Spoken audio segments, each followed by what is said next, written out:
Dude, the bottom line is there's no black head coaches, and there Right. never has been Right. in college football. Mm-hmm. And college football, it's never been like this more so than it is today, emanates out of the South. You Mm-hmm. can't get around it. All Right. right. So, and you did it, the way I think it should be done.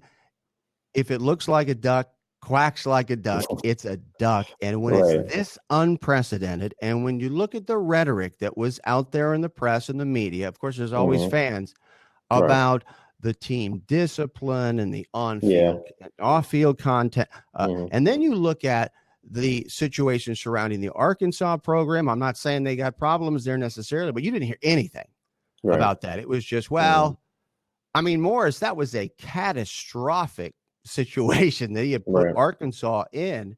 Well, how did that? I have no idea what happened there because nobody's talking Mm-hmm. about it. But Yeah. God knows they talked about Willie Taggart, Yeah. all the things that happened to him in a very, very short period of time. Those are Mm-hmm. facts. Yeah. So And I if you think can't, go ahead. with him, the criticisms you would always notice, a lot of it had to do with his mental capacity to do the job. He's not smart enough. He has no control over his players. They're undisciplined, they're uncoordinated. And many of the issues that they had under him have continued under Coach Hagan's, but we haven't heard those sort of things about him. I know they're both black men, Right, but right. you see the difference there. And with other programs like Arkansas, where things were just completely awful, you didn't hear those same things.